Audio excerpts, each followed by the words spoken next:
The Trouble with Tiffany is a tale of sexploitation by Lillith Livingstone. Pick one up on xlibris.com, amazon.com, barnesandnoble.com. It's only $10. Is entitled The Unfortunate Reality. And a quote from Ram Dass: "It is important to expect nothing, to take every experience, including the negative ones, as merely steps on the path, and to proceed." And I quote, "Old habits are hard to break," unquote. That's what they always say, whoever they are. I must agree. I decided that it's because those old paradigms are carved so deep into one's being that it seems that those are the only path to take.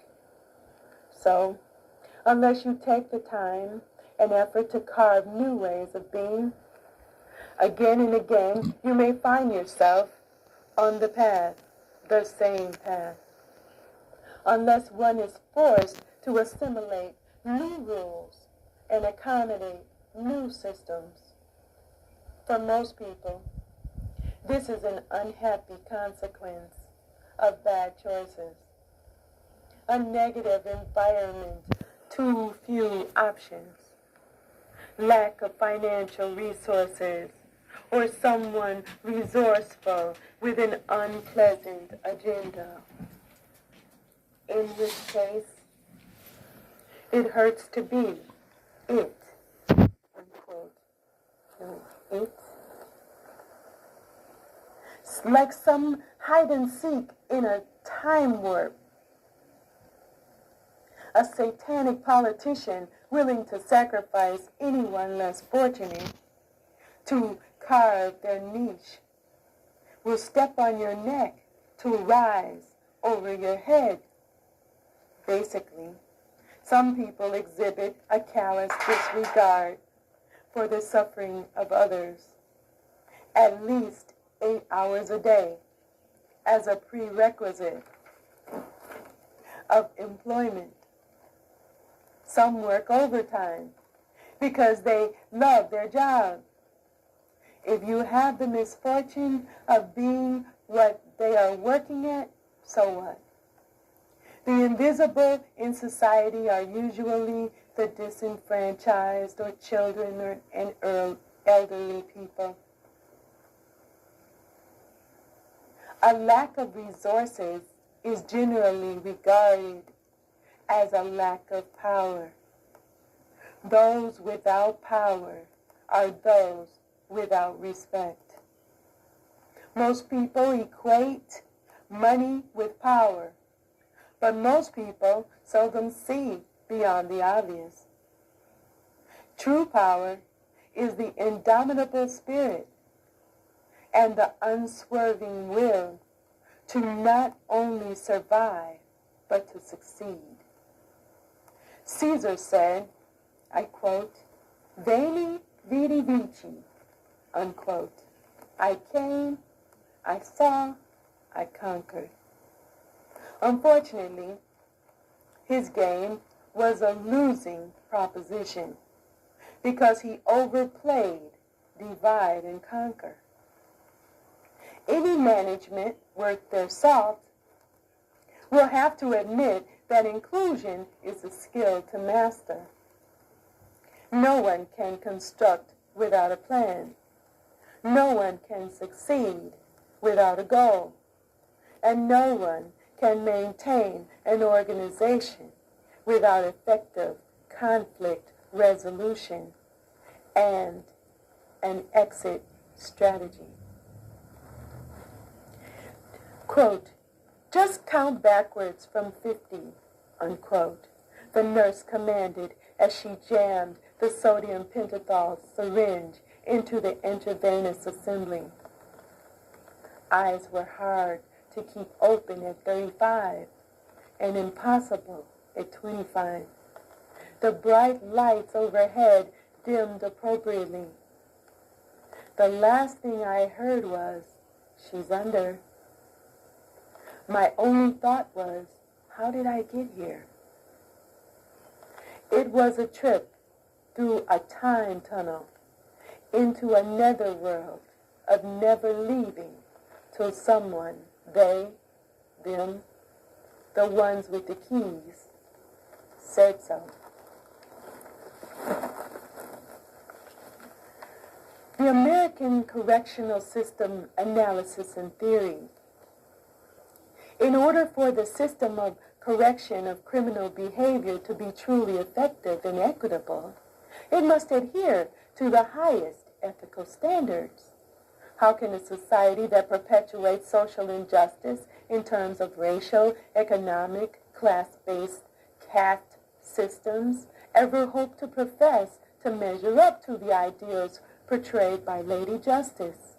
In fact, the concept of a justice system that is blind to inequality and bias can never be a reality in an unjust society. Crime itself has been categorized according to offenses, but has it ever been analyzed in terms of prevention? What can we do as a society to correct the cultural climate and infrastructure that encourages, promotes, and reinforces and rewards a system of debilitation, entrapment, imprisonment, lawlessness, and hopelessness? There is no such thing as rehabilitation in the current justice system. Not only is there targeted enforcement, but there is race-based sentencing and encouragement to enter into a dead-end criminal underground subculture as an only option for survival. The sense of community among criminals is so pervasive in our society that it thrives at every socioeconomic, educational, and occupational level. That is why the result of corrupt government and law enforcement, religious institutions, and social services will always carry over into our education from conception to old age. Psychologically, the erosion of our civil liberties, our trust in our appointees, to convey our societal values and morals, has caused us to produce a bumper crop of unjust people in positions of enforcement of maintaining a corrupt and immoral status quo. I don't believe that there is no way to save ourselves from destruction at our own hands. However, it requires more than an unblemished sacrifice. This time, there must be a paradigm shift. We must devote ourselves to looking into the mirror of truth of our own current reality and commit to true change. In other words, repentance, and not just justification of wrongdoing, because that is the way it has always been. That is the soil and the climate that produce the support for every culture and mindset of every genocide, Holocaust, and ethnic cleansing campaign ever perpetrated in the world. Let's make a concerted effort to examine ourselves on every level and save ourselves. We cannot continue to warehouse the poor and criminalize the minority that we worked overtime to suppress from empowerment, while at the same time dangling riches before their eyes like kaleidoscope images that they can never hope to attain by any legal means. Day after day, we see that people rise to power primarily by corrupt and ruthless, immoral behavior in the world society. They hold the poor to standards that they never, ever intended to adhere to themselves.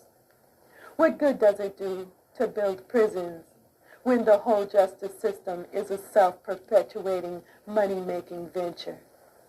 From the police with racist attitudes and agendas, to the lawyers paid not to defend, to the prosecutors paid to persecute, to the judges with loyalties to the systems that appointed them to power, to the teachers that taught to some and refused to teach to others, to the governments that allow their children to be prey of peers and authority positioned